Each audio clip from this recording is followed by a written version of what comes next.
ମଧୁବନର mayor. ଆକାଶ ଏଡ଼େ ନୀଳ, ନକ୍ଷତ୍ରମାନେ ଏଡ଼େ ଭାସ୍ୱର ଅଥଚ ଏଡ଼େ ଅନ୍ତରଙ୍ଗ। ଡଙ୍ଗାରେ ବସିରହି ଏକଥା ଅନୁଭବ କରି ଦିବ୍ୟସିଂହ ବାବୁ ଚମତ୍କୃତ ହେଲେ। ଡଙ୍ଗା ଭାସି ଚାଲିଛି। ସୁଲୁସୁଲୁ ପବନରେ ଦିବ୍ୟସିଂହ ବାବୁଙ୍କ ମନ ଶାନ୍ତ ହୋଇ ଆସିଲା। ମୁଣ୍ଡ ଭିତରୁ, ଛାତି ଭିତରୁ ପୁଳା ପୁଳା ଯନ୍ତ୍ରଣା, ଉତ୍କଣ୍ଠା ଓ କ୍ଷୋଭ ଯେମିତି ତୁଳା ଭଳି ଉଡ଼ି ଚାଲି ଯାଉଥିଲେ। ମନେ ହେଉଥିଲା ଅନ୍ଧକାର ଭିତରେ ସେଗୁଡ଼ିକ ମିଶି ଯାଉଥିଲେ। ସେ ଯେମିତି ସେସବୁକୁ ଦେଖିପାରୁଥାନ୍ତେ। ସମୟ କେତେ ହେଲାଣି ସେ ଅଭ୍ୟାସବଶତଃ କଚଟିକୁ ଅନାଇଲେ। ସେ ଭୁଲି ଯାଇଥିଲେ ଯେ ଘଣ୍ଟାଟି ମଧ୍ୟ ସେ ଖୋଲିକରି ଟ୍ରାଉଜର୍ସ ପକେଟରେ ପୂରାଇ ଦେଇଥିଲେ। ଭୋର ହେବାକୁ ନିଶ୍ଚେ ବେଶି ବିଳମ୍ବ ନାହିଁ। ମଧୁବନ ନଗରୀର ଲୋକେ କ'ଣ ଭାବୁଥିବେ, କ'ଣ କଳ୍ପନା କରୁଥିବେ। ଦିବ୍ୟସିଂହ ବାବୁ ହସି ପକାଇଲେ। ବହୁ କ୍ରନ୍ଦନ ପରେ ସେ ହସ ବଡ଼ ମଧୁର, ବଡ଼ ଏକାନ୍ତ। ହସିଥିଲେ ସେ 12 ଘଣ୍ଟା ତଳେ ପୌରସଭା ବୈଠକରେ। କିନ୍ତୁ ଏ ହସ ସେ ହସ ଭିତରେ ଆକାଶ ପାତାଳ ପ୍ରଭେଦ। ଘଣ୍ଟା ଘଣ୍ଟା ବ୍ୟାପୀ ଅଶ୍ରୁପାତ ଭିତରେ ସେ ପୁରୁଣା ହସର ଅଭ୍ୟାସ ଧୋଇ ହୋଇଯାଇଛି। ଉତ୍ତର ପ୍ରୌଢ଼ ଜୀବନରେ ନ ହୋଇ ଏ ରାତିର ଅଭିଜ୍ଞତା 30 ବର୍ଷ ତଳେ ହୋଇଥାନ୍ତା ହେଲେ, ତାହେଲେ ହୁଏତ ଜୀବନବ୍ୟାପୀ ଅନ୍ୟ ସହ ଲଢ଼େଇ କରି ଜୋର ଯା'ର ଗୌରବ ତା'ର ନୀତିରେ ସେ ଖ୍ୟାତନାମା ହୋଇ ନ ଥାନ୍ତେ। ହୁଏତ ସେ ମଧୁବନ ନଗରୀର ମେୟର ହୋଇ ନ ଥାନ୍ତେ, କିନ୍ତୁ ଜୀବନଧାରା ହୋଇଥାନ୍ତା ଧୀମାନ ଓ ଶ୍ରୀମାନ। 12 ଘଣ୍ଟା ତଳେ ସେ ହସିଥିଲେ, ଯେତେବେଳେ ବୃଦ୍ଧ ସୁଦର୍ଶନ ବାବୁ ବକ୍ତୃତା ଦେଉଁ ଦେଉଁ କାନ୍ଦି ପକାଇଥିଲେ। ଅବଶ୍ୟ ବଦନକୁ ରୁମାଲରେ ଆବୃତ ରଖି ସେ ହସିଥିଲେ। ଆଉ ସେ ବିସ୍ମିତ ବି ହେଉଥିଲେ। ସୁଦର୍ଶନ ବାବୁଙ୍କ ମୁଣ୍ଡ କ'ଣ ସାମାନ୍ୟ ବିକଳ ହେଲାଣି? ତାଙ୍କ ଭଳି ଜଣେ ଅବସରପ୍ରାପ୍ତ ପ୍ରବୀଣ ଅଧ୍ୟାପକ ଏହି କଥାରେ କାନ୍ଦି ପକାଇବେ ନହେଲେ? ଅବଶ୍ୟ ମେୟର ନିର୍ବାଚନରେ ଦିବ୍ୟସିଂହ ବାବୁଙ୍କ ପାଖରେ ତାଙ୍କର ପରାଜୟ ତାଙ୍କୁ ବହୁତ ମର୍ମାହତ କରିଥିଲା। ଏକଦା ଦିବ୍ୟସିଂହ ବାବୁ ତାଙ୍କର ଛାତ୍ର ଥିଲେ। ବୃଦ୍ଧଙ୍କ ବେଦନାର ହୁଏତ ସେଇଟା ବିଶେଷ ହେତୁ। ଯଦିଓ ଦିବ୍ୟସିଂହ ବାବୁ ଜଣେ ଦୁଇଜଣ ସହୃଦ୍ଙ୍କ ଜରିଆରେ ଏକାଧିକ ବାର ଏଇ ବଚନ ଦ୍ୱାରା ତାଙ୍କ ସନ୍ତାପ ପ୍ରଶମିତ କରିବାକୁ ଚେଷ୍ଟା କରିଛନ୍ତି ଯେ ପୁତ୍ରଠାରେ ପିତାର ପରାଜୟ, ଶିଷ୍ୟଠାରୁ ଗୁରୁର ପରାଜୟ ବିଜୟର ହିଁ ନାମାନ୍ତର ମାତ୍ର। ସୁଦର୍ଶନ ବାବୁ ରୋକଠୋକ ଜବାବ ଦେଇ କହିଛନ୍ତି, ସେ ମହାନ୍ ବାଣୀ, ବିଦ୍ୟା ବା ଜ୍ଞାନରେ ବିଜୟ ପରାଜୟ ପ୍ରତି ପ୍ରଯୁଜ୍ୟ। ଲାଞ୍ଚ, ମିଛ, ଧପ୍ପାବାଜି ଅଧ୍ୟୁଷିତ ନିର୍ବାଚନରେ ବିଜୟ ପରାଜୟ ପ୍ରତି ତା'ର ପ୍ରୟୋଗ ମୂଢ଼ତା। ସୁଦର୍ଶନ ବାବୁ ପୌରସଭା ବୈଠକରେ ଗତକାଲି ଯେଉଁ ବିଷୟରେ ଭାଷଣ ଦେଉଥିଲେ, ତାହା ସେତେବେଳେ ଦିବ୍ୟସିଂହ ବାବୁଙ୍କୁ ବଡ଼ ବିଚିତ୍ର ମନେ ହେଉଥିଲା। ସୁଦର୍ଶନ ବାବୁ ସହର ଭିତରେ ଗୋରୁ ଗାଈଙ୍କ ଉତ୍ପାତ କଥା କହୁଥିଲେ ଏପରି ଭାଷାରେ ଯେ, ଯେମିତି ସେ ମଧୁବନ ନଗରୀ ଉପରେ ନାଜି ଆକ୍ରମଣର ବର୍ଣ୍ଣନା ଦେଉଥିଲେ। ବିଶେଷତଃ ଗୋଟାଏ ନିର୍ଦ୍ଦିଷ୍ଟ ଗାଈ ଯିଏକି ସମ୍ପ୍ରତି ପ୍ରସିଦ୍ଧ ହୋଇ ଉଠିଥିଲା, ତାହାରି ଉପଦ୍ରବ ସମ୍ପର୍କରେ ଅଭିଯୋଗ କଲାବେଳେ ସୁଦର୍ଶନ ବାବୁ କାନ୍ଦି ପକାଇଥିଲେ। ଗାଈଟି କେବଳ ଯେ ଚୋରି କରିବାରେ ଧୁରନ୍ଧର ଥିଲା ତାହା ନୁହେଁ, ତା'ର ଭାଷା ଜ୍ଞାନ ଏଡ଼େ ତୀବ୍ର ଥିଲା ଯେ ସେ ତା ଶ୍ରୁତିରେ ତାକୁ ଚୋରଣୀ ବୋଲି କହିଲେ ଆଉ ରକ୍ଷା ନ ଥିଲା। ଚୋ କହିବା ବେଳକୁ ସେ ଅରଣା ଆଖିରେ ସିଂହ ବାଡ଼େଇ ଅନାଇବ। ଶବ୍ଦଟି ଶେଷ କରିବା ମାତ୍ରେ ସେ ଆକ୍ରମଣ କରିବ। ସୁଦର୍ଶନ ବାବୁଙ୍କର ଅଲିଅଳ ନାତୁଣୀଟିର B.A. ପରୀକ୍ଷା ଚାଲିଥାଏ। ଝିଅଟି ମନସ୍ତତ୍ତ୍ୱ ଅନର୍ସ କ୍ଲାସରେ ଅଧ୍ୟାପିକା ମୁଖନିସୃତ ସମସ୍ତ ବାଣୀ ତଥା ପ୍ରାକ୍ଟିକାଲ ପାଠ ଯୋଡ଼ିଏ ନୋଟବୁକରେ ସଞ୍ଚିତ ରଖିଥିଲା। ଦ୍ୱିପ୍ରହରରେ ବାରଣ୍ଡାରେ ପଢ଼ୁ ପଢ଼ୁ ସେ ଟିକିଏ ନିଦରେ ଶୋଇପଡ଼ିଥିଲା। ନିଦ ତୁଟିବା ବେଳକୁ ଚୋରଣୀ ଗାଈଟି ଫାଟକ ବାହାରକୁ ଚାଲିଯାଉଛି। ଖଣ୍ଡିଏ ଖାତା ସହ ତାର ମଲାଟ ବି ସମ୍ପୂର୍ଣ୍ଣ ନିଶ୍ଚିହ୍ନ। ଅନ୍ୟଟିର ଅନ୍ତର୍ଭୁକ୍ତ ମଲାଟ ଖଣ୍ଡିକ ମାତ୍ର ଲନ୍ ଭିତରୁ ଉଦ୍ଧାର କରାଯାଇ ପାରିଥିଲା। ନାତୁଣୀର ଟ୍ରାଜେଡିରେ ଅଭିଭୂତ ସୁଦର୍ଶନ ବାବୁ ସେଦିନ ପୌରସଭା ବୈଠକରେ କାନ୍ଦି ପକାଇଥିଲେ। ସୁଦର୍ଶନ ବାବୁ କାଳେ ତାଙ୍କ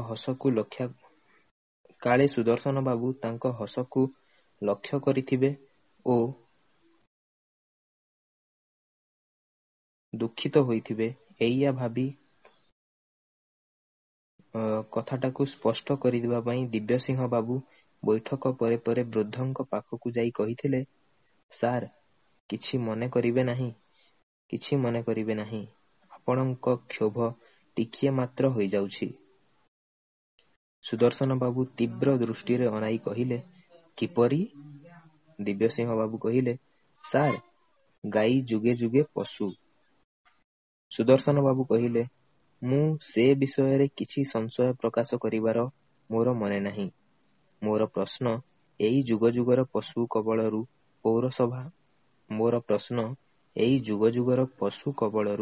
ପୌରସଭା ଆମକୁ ରକ୍ଷା କରିବ କି ନାହିଁ? ଦିବ୍ୟସିଂହ କହିଲେ, ସାର୍, ଗାଈଟାଏ କାଗଜ କେଇଖଣ୍ଡ ଚୋବାଇ ଖାଇଯିବା ଏମିତି ଗୋଟାଏ ଟ୍ରାଜେଡି ନୁହେଁ। ସୁଦର୍ଶନ ବାବୁ କିଛି ସମୟ ହତବାକ୍ ରହି କହିଲେ, କ'ଣ ହେଲା?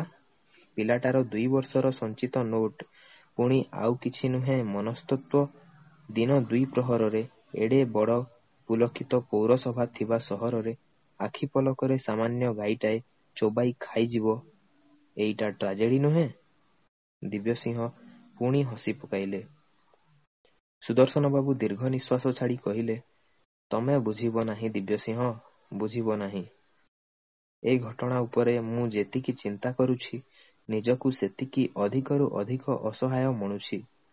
ଆଇନ କାନୁନ, ସରକାର ସବୁ କିଛି ସତ୍ତ୍ୱେ, ଏପରିକି ଖାତା 2 ଖଣ୍ଡ ପାଇଁ ଯଦି ପର୍ଯ୍ୟାପ୍ତ କ୍ଷତିପୂରଣ ବ୍ୟବସ୍ଥା ଥାଆନ୍ତା, ତାହା ସତ୍ତ୍ୱେ ମଣିଷ କେଡ଼େ ଅସହାୟ। ଦିବ୍ୟସିଂହ କହିଲେ, ନାହିଁ ସାର୍, ଯେତେ ଅସହାୟ ବୋଲି ଆପଣ ଭାବୁଛନ୍ତି ସେତେ ନୁହେଁ ପରା। ହା ହା। ସୁଦର୍ଶନ ବାବୁ ବାଡ଼ି ଧରି ଉଠି ପଡ଼ିଲେ। ମୋ କଥା ବୁଝିବା ଏଡ଼େ ସହଜ ନୁହେଁ ଦିବ୍ୟସିଂହ, ଆଉ ଯୁକ୍ତି କରନା। ମୋ ଟ୍ରାଜେଡି ନେଇ ମୋତେ ବଞ୍ଚିବାକୁ ଦିଅ। ସେ ଚାଲିଗଲେ। ଦିବ୍ୟସିଂହ ବାବୁ ଅଧିକ ଯୁକ୍ତି କରିବାକୁ ବହୁତ ଛଟପଟ ହେଉଥିଲେ। ସୁଯୋଗ ନ ପାଇ ସୁଦର୍ଶନ ବାବୁଙ୍କୁ କେବଳ ଟିକିଏ ଚିଡ଼େଇ ଦେଇ ଛାଡ଼ିବା ପାଇଁ ପାଟି କରି ହସି ଉଠିଲେ। ହୃଦୟର ଜ୍ୱାଳା ରହିଗଲା, କିନ୍ତୁ ତଥାକଥିତ ଟ୍ରାଜେଡିକୁ ନେଇ ବୃଦ୍ଧ ଅଧ୍ୟାପକଙ୍କ ଜିଦ୍ ଯୋଗୁଁ। ବାସ୍ତବିକ୍ ଦିବ୍ୟସିଂହଙ୍କ ପକ୍ଷରେ 12 ଘଣ୍ଟା ତଳେ ସୁଦର୍ଶନଙ୍କ ବକ୍ତବ୍ୟ ହୃଦୟଙ୍ଗମ କରିବା ସମ୍ଭବପର ନ ଥିଲା। ବୁଦ୍ଧି କୌଶଳ ପ୍ରୟୋଗ କରି କାର୍ଯ୍ୟକାରଣ ମାର୍ଗରେ ଜୀବନଯାକ ସେ ସାଫଲ୍ୟ ଅର୍ଜନ କରି ଆସିଛନ୍ତି। ହିସାବରେ ଭୁଲ ହୋଇ ନାହିଁ ତାହା ନୁହେଁ, ତେବେ ଯାତ୍ରାପଥରେ ପରାଜୟକୁ ଗୋଟାଏ ବିପୁଳତର ଜୟ ଦ୍ୱାରା ସେ ସୁଧାରି ନେଇ ପାରିଛନ୍ତି। ଅସହାୟ? ନା, ନିଜକୁ କେବେ ହେଲେ ସେ ଅସହାୟ ମଣି ନ ଥିଲେ। ମନୋବଳ, ଧନବଳ ଓ ଜନବଳ ସମ୍ଭୂତ ସହାୟତାରେ ସେ କେବେ ଅଭାବ ଅନୁଭବ କରିନାହାନ୍ତି। ଭୋର ହୋଇ ଆସୁଛି। ସୂର୍ଯ୍ୟାସ୍ତ ଓ ସୂର୍ଯ୍ୟୋଦୟକାଳୀନ ଏମିତି ଶୀତଳ ମୁହୂର୍ତ୍ତଗୁଡ଼ିକ କେଡ଼େ ମଧୁର ସତେ! ଦିବ୍ୟସିଂହ ଡଙ୍ଗା ଉପରେ ସଳଖି ବସିଲେ ଓ ଗଭୀରତର ଭାବରେ ନିଶ୍ୱାସ ନେଲେ। କାଲି ଗୋଧୂଳି ବେଳେ ବି ଏମିତି ଗଭୀର ନିଶ୍ୱାସ ନେବାର ଲୋଭରେ ସେ ନଈକୂଳକୁ ଚାଲି ଆସିଥିଲେ। ପୌରସଭା ବୈଠକ ପରଠାରୁ ସେ ଛାତି ଭିତରେ ବଡ଼ ଯନ୍ତ୍ରଣା ଅନୁଭବ କରୁଥିଲେ। ଏକ ଜାତୀୟ ଦହନର ଯନ୍ତ୍ରଣା। ନିର୍ଜନ ନଈକୂଳ। କାରରୁ ଓହ୍ଲାଇ ପଡ଼ି ସେ ପାଣି ପାଖକୁ ଆସିଥିଲେ। କାହିଁକି କେଜାଣି ନଈର ସ୍ୱଚ୍ଛତା ଭିତରେ ପଶିଯିବା ପାଇଁ।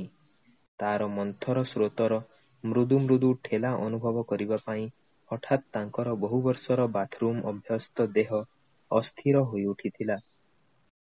ସହରର ନଦୀକୂଳ ଭ୍ରମଣ ବିଳାସୀଙ୍କ ପାଇଁ ଅନ୍ୟ ସ୍ଥାନମାନ ରହିଛି। ଏଇଟା ଅପନ୍ତରା ଅଞ୍ଚଳ। କେହି କେଉଁଠି ନାହାନ୍ତି। ଦିବ୍ୟସିଂହ ଘଣ୍ଟାଟି ଖୋଲି ଟ୍ରାଉଜର୍ସ ପକେଟରେ ପୂରାଇଦେଲେ। ତାପରେ ବୁଟ୍ସାର୍ଟ, ଟ୍ରାଉଜର୍ସ ଓ ଗେଞ୍ଜି ଓହ୍ଲାଇ ଗୋଟାଏ ପଥର ଉପରେ ରଖିଲେ ଓ ପାଣିରେ ପଶିଲେ। କେତେଥର ସେ ଏଇ ନଈରେ ସ୍ନାନ କରିଛନ୍ତି ବହୁ ବର୍ଷ ତଳେ କଲେଜରେ ପଢ଼ିଲା ବେଳେ। ଅବଶ୍ୟ ଏମିତି ନିର୍ଜନ ଘାଟରେ ନୁହେଁ। ଅଦୂରରେ ସେତେବେଳେ ଥିଲା ଏକ ମହିଳା କଲେଜ।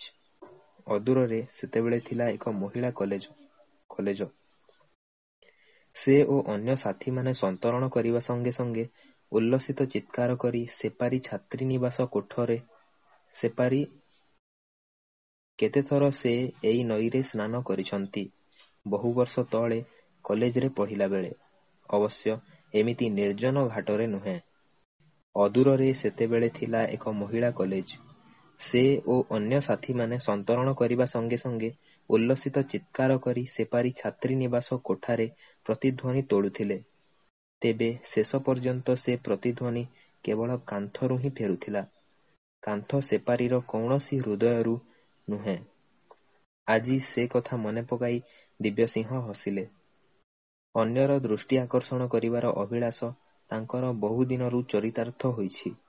ବହୁ ବର୍ଷ ତଳେ ପ୍ରଥମେ ଯେତେବେଳେ ସେ ସଭାସମିତିରେ କହିବାକୁ ଆରମ୍ଭ କଲେ, ସେତେବେଳେ ଦିନେ ତାଙ୍କ ପରଲୋକଗତ ବୋଉ ତାଙ୍କୁ ଆଉଁସି ପକାଇ କହିଥିଲେ, "ତୁ ଆଉ ସଭାରେ କହିବୁ ନାହିଁ।" "କାହିଁକି?" ବିସ୍ମିତ ହୋଇ ଉଦୀୟମାନ ବକ୍ତା ପଚାରିଥିଲେ। ବୋଉ କହିଥିଲେ, "ବହୁତ ଲୋକଙ୍କ ଆଖି ତୋ ଉପରେ ପଡ଼ିବ। ତୁ ଝଡ଼ିଯିବୁ।" ଝଡ଼ିବା ପରିବର୍ତ୍ତେ ଗତ 25 ବର୍ଷ ଧରି ସେ କ୍ରମାଗତ ମୋଟା ହୋଇଛନ୍ତି। ଏପରିକି ଗତ ପୌରସଭା ନିର୍ବାଚନ ବେଳେ ତାଙ୍କ ୱାର୍ଡ଼ରେ ତାଙ୍କ ବିରୋଧୀମାନେ ତାଙ୍କୁ ଦିବ୍ୟସିଂହ ପରିବର୍ତ୍ତେ ଦିବ୍ୟହସ୍ତୀ ବୋଲି ଅଭିହିତ କରୁଥିଲେ। ସେ ହଠାତ୍ ଚମକି ପଡ଼ିଲେ। ଅଣ୍ଡରୱେୟାର ଭିତରେ ଗୋଟାଏ କ'ଣ ପଶିଯାଇଛି ଯେମିତି। ସେ ପାଣି ଭିତରେ ତରତରରେ ଅଣ୍ଡରୱେୟାରଟି ବାହାର କରି ପକାଇଲେ ଏବଂ ପରମୁହୂର୍ତ୍ତରେ ସେଇଟି ହାତରୁ ଖସି ସୁଅରେ ଭାସିଯିବାକୁ ଲାଗିଲା। ଖୁବ୍ ତତ୍ପର ହୋଇଥିଲେ ସେ ହୁଏତ ତାକୁ ଅଟକାଇ ପାରିଥାନ୍ତେ, କିନ୍ତୁ ସେତେବେଳକୁ ଅନ୍ଧକାର ହୋଇଗଲାଣି। ଦିବ୍ୟସିଂହ ହସିଲେ। କୂଳକୁ ଚଟାପଟ ଉଠିଯାଇ ଟ୍ରାଉଜର୍ସ ଭିତରକୁ ଗଳି ହୋଇ ପଡ଼ିବାରେ କିଛି ଅସୁବିଧା ହେବ ନାହିଁ। ଦିବ୍ୟସିଂହ ହସିଲେ। କୂଳକୁ ଚଟାପଟ ଉଠିଯାଇ ଟ୍ରାଉଜର୍ସ ଭିତରକୁ ଗଳି ହୋଇପଡ଼ିବାରେ କିଛି ଅସୁବିଧା ହେବ ନାହିଁ। ସେ କେତେ ସମୟ ପାଣିରେ ରହିଲେଣି, ଏଥର ଉଠିଯିବା ଦରକାର। ସେ କୂଳ ଆଡ଼କୁ ମୁହାଁଇଲେ। କୂଳରେ ଧଳା ହୋଇ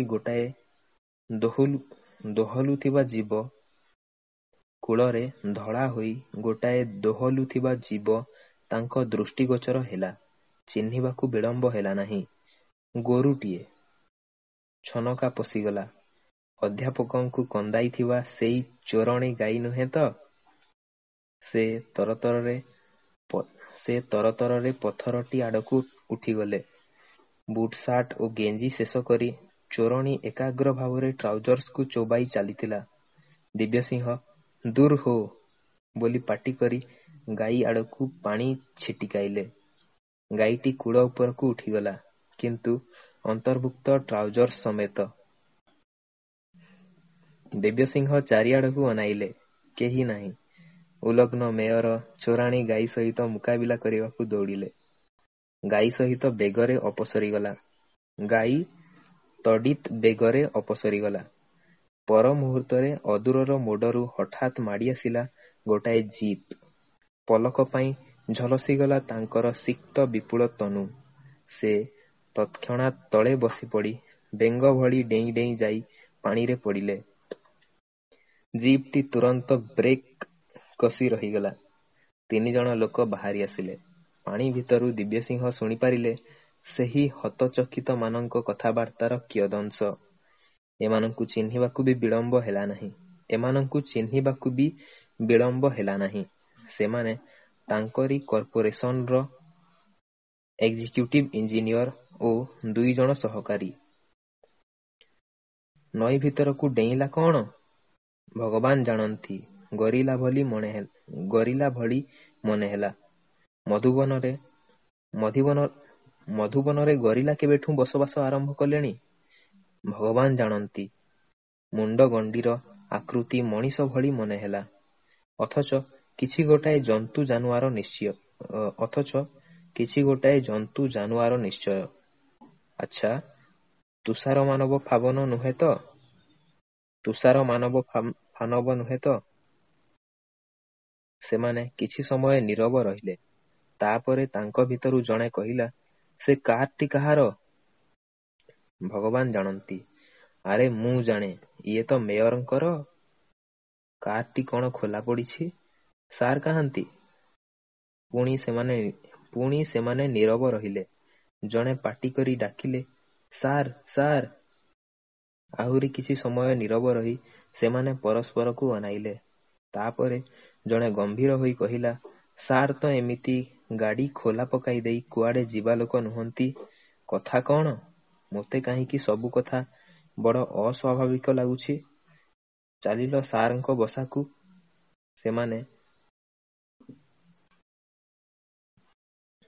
ସେମାନେ ଜିପ୍ ଚଢ଼ି ଚାଲିଗଲେ। ଭୟଙ୍କର ଲଜ୍ଜାରେ ଥରୁଥିଲେ ଦିବ୍ୟସିଂହ। ବର୍ତ୍ତମାନ ସେ କ'ଣ କରିବେ? କାର୍ ଛୁଟାଇ ଘରକୁ ପଳାଇବେ? କିନ୍ତୁ ସେଠାରେ ବର୍ତ୍ତମାନ ଇଞ୍ଜିନିୟରମାନେ ତାଙ୍କ ସମ୍ପର୍କରେ ଅନୁସନ୍ଧାନ କରୁଥିବେ। ବିସ୍ମିତ ପରିବାର ଓ ଟିକୋ ପାଖରେ ରୁଣ୍ଡ ହୋଇଥିବେ। ସେ କାର୍ ପାର୍କ କରିବା ମାତ୍ରେ ଆଗେ ଦରଓ୍ୱାନ ଆସି ସସମ୍ଭ୍ରମେ କାର୍ ଦ୍ୱାର ଖୋଲି ଧରିବ। କେଉଁ ମୁହଁରେ ସେ କାର୍‌ରୁ ବାହାରିବେ? 15 ମିନିଟ୍ ବିତିଗଲା। ସ୍ରୋତରେ ଠେଲି ହୋଇ ଧୀରେ ଧୀରେ ସେ ଆଗକୁ ଚାଲି ଯାଉଥିଲେ। ସେଇଟା ଅପେକ୍ଷାକୃତ ନିରାପଦ। ଆହା, କେହି ଜଣେ ଅନ୍ତରଙ୍ଗ ବନ୍ଧୁ ଏତିକିବେଳେ ନଈକୂଳକୁ ହେଲେ ବୁଲି ଆସନ୍ତା। ଦିବ୍ୟସିଂହ ତାକୁ ଚୁପି ଚୁପି ସବୁ କଥା କହିଦିଅନ୍ତେ।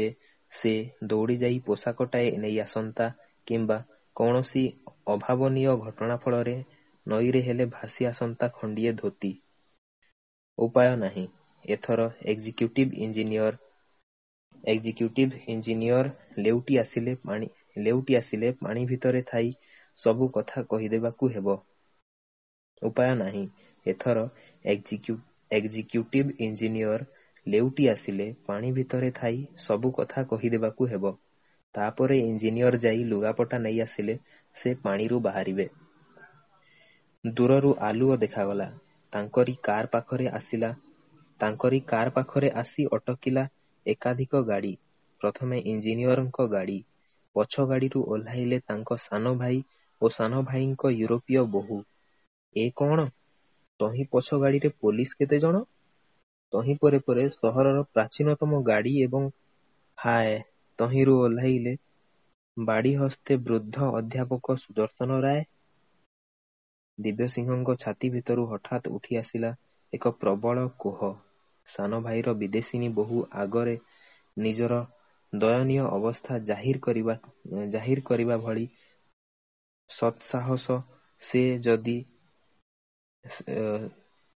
ଦିବ୍ୟସିଂହଙ୍କ ଛାତି ଭିତରୁ ହଠାତ୍ ଉଠିଆସିଲା ଏକ ପ୍ରବଳ କୋହ। ସାନ ଭାଇର ବିଦେଶିନୀ ବୋହୂ ଆଗରେ ନିଜର ଦୟନୀୟ ଅବସ୍ଥା ଜାହିର କରିବା ଭଳି ସତ୍ସାହସ ସେ ଯଦି ବି ଆୟତ୍ତ କରିପାରନ୍ତେ, ଅଧ୍ୟାପକ ସୁଦର୍ଶନଙ୍କ ଆଗରେ ନୁହେଁ। ମାତ୍ର 3 ଘଣ୍ଟା ପୂର୍ବରୁ ଚୋରଣୀ ଗାଈ ପ୍ରସଙ୍ଗରେ ବୃଦ୍ଧ କାନ୍ଦିଲା ବେଳେ ସେ ହସିଥିଲେ। ଦିବ୍ୟସିଂହ ଆହୁରି ଦୂରକୁ ଆଗେଇଗଲେ। ନଈ ଭିତରକୁ ଟର୍ଚ୍ଚ ପକାଯାଉଛି। ଆସିଷ୍ଟାଣ୍ଟ ଇଞ୍ଜିନିୟର ସାର୍, ସାର୍ ବୋଲି ରଡ଼ି କରି ତାଙ୍କୁ ଆବିଷ୍କାର କରିବାକୁ ଚେଷ୍ଟା କରୁଛନ୍ତି। ଗୋଟାଏ ଅତିକାୟ ପୋଲିସ ଭ୍ୟାନ୍ ଆସି ପହଞ୍ଚିଲା ଏଥର। ଦିବ୍ୟସିଂହ ବାବୁ କୋହ ପ୍ରବଳତର ହେଉଥିଲେ। ଦିବ୍ୟସିଂହ ବାବୁଙ୍କ କୋହ ପ୍ରବଳତର ହେଉଥିଲା। ମଣିଷ ଏଡ଼େ ଭୟଙ୍କର ଅସହାୟ ଅବସ୍ଥାରେ ପଡ଼ିପାରେ? କେଉଁ ଅଦୃଶ୍ୟ ଶକ୍ତିପୁଞ୍ଜର ମଣିଷ ଏଡ଼େ ଭୟଙ୍କର ଅସହାୟ ଅବସ୍ଥାରେ ପଡ଼ିପାରେ? କେଉଁ ଅଦୃଶ୍ୟ ଶକ୍ତିପୁଞ୍ଜର ଚକ୍ରାନ୍ତର ଶିକାର ହେବାକୁ ପଡ଼ିଲା ତାଙ୍କୁ? କାହିଁକି? କାହିଁକି? ଅଦମ୍ୟ ଅଭିମାନ ଓ କୋହର ପ୍ରକୋପରେ ସେ ଯେତେ ପାରିଲେ ଆଗକୁ ବଢ଼ିଗଲେ। କେତେବେଳେ ଚାଲି ଚାଲି, କେତେବେଳେ ସନ୍ତରଣ କରି। ଡଙ୍ଗାଟିଏ ବନ୍ଧା ହୋଇଛି। ଦିବ୍ୟସିଂହ ଶକ୍ତି ଠୁଳ କରି ତାକୁ ବନ୍ଧନମୁକ୍ତ କରି ତହିଁ ଉପରକୁ ଉଠି ପଡ଼ିଲେ।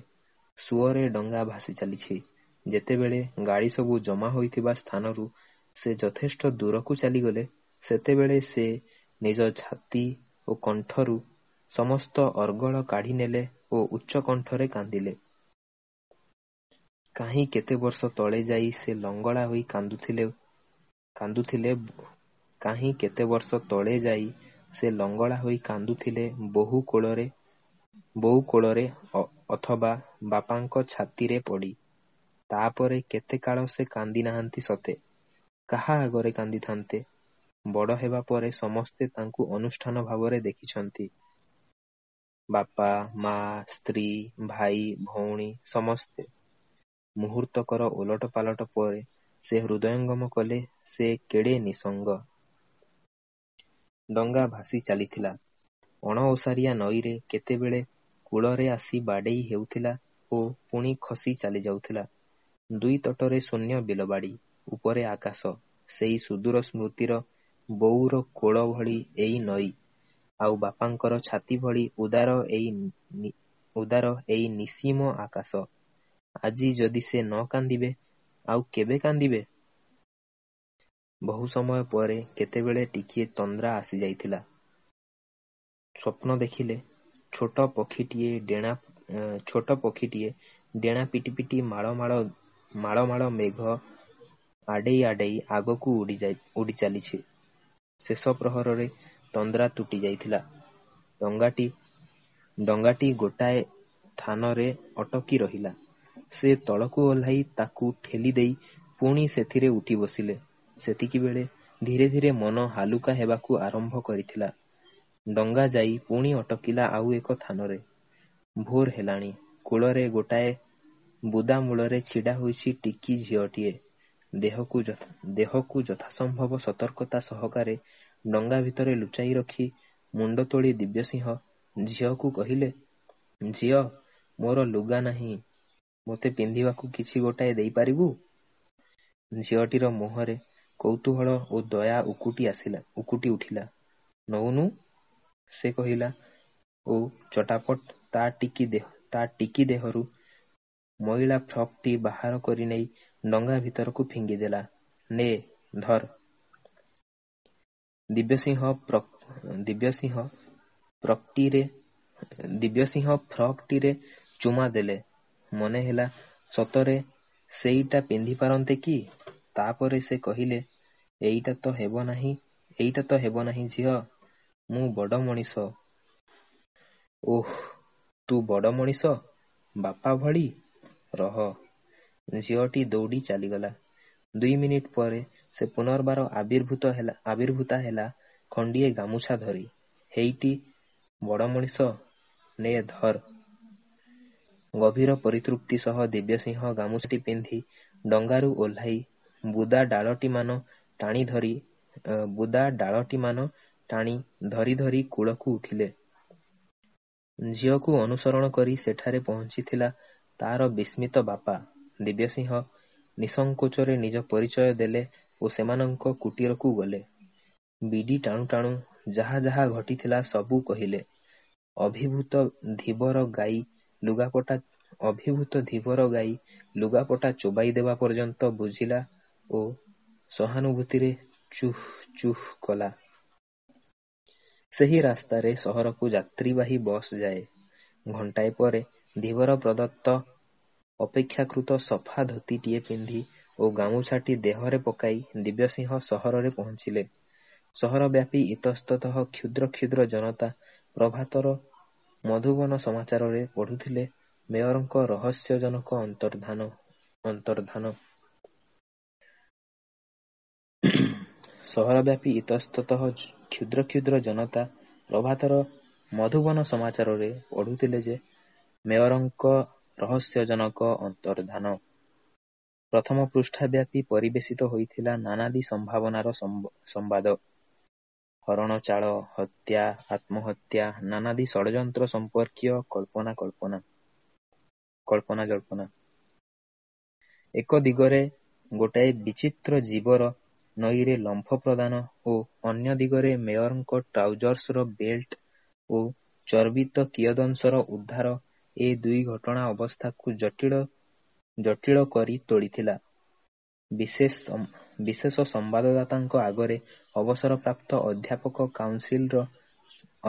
କାଉନସିଲର ସୁଦର୍ଶନ ରାୟ ଏକ ବିବୃତ୍ତି ଦେଇ କହିଥିଲେ ଯେ ତାଙ୍କର ବିଶ୍ୱାସ ଗତକାଲି ପୌରସଭାର ଆଲୋଚନାରେ ଉତ୍ତ୍ୟକ୍ତ ହୋଇ ମେୟର କୁଖ୍ୟାତ ଚୋରଣୀ ଗାଈକୁ ଚ୍ୟାଲେଞ୍ଜ କରିଥିଲେ ଓ ଗାଈ ମେୟରଙ୍କୁ ସମ୍ପୂର୍ଣ୍ଣ ଚୋବାଇ ଖାଇଦେଇଛି। ଅତଃପର ବୃଦ୍ଧ ଅଧ୍ୟାପକ କାନ୍ଦି କାନ୍ଦି ଗାଈଟିକୁ ତୁରନ୍ତ ଗିରଫ କରିବା ପାଇଁ ଦାବି କରିଥିଲେ। ଗାଈଟିକୁ ତତ୍ପରତାର ସହ ପୋଲିସ ଓ କର୍ପୋରେସନ କର୍ମଚାରୀମାନେ ଖୋଜୁଛନ୍ତି ବୋଲି ସମ୍ବାଦଦାତା ଜଣାଇଥିଲେ। ଦିବ୍ୟସିଂହ କିନ୍ତୁ ନିଜ ଭିତରେ ଅନୁଭବ କରୁଥିଲେ ଏକ ଆଶ୍ଚର୍ଯ୍ୟ ପରିବର୍ତ୍ତନ। କାହାରି ପାଖରେ କୌଣସି କୈଫିୟତ ଦେବାର ଉତ୍କଣ୍ଠା ତାଙ୍କର ନଥିଲା। କେବଳ ଥରେ ଅଧ୍ୟାପକ ସୁଦର୍ଶନ ରାୟଙ୍କ ପାଖକୁ ଯାଇ ଏତକ କହିବା ପାଇଁ ସେ ତାଗଦା ଅନୁଭବ କରୁଥିଲେ। ସାର୍, ଅସହାୟତା କଣ ମୁଁ ହୃଦୟଙ୍ଗମ କରିଛି। ମୁଁ ବର୍ତ୍ତମାନ ପ୍ରାପ୍ତବୟସ୍କ। ସାର୍, ଅସହାୟତା କଣ ମୁଁ ହୃଦୟଙ୍ଗମ କରିଛି।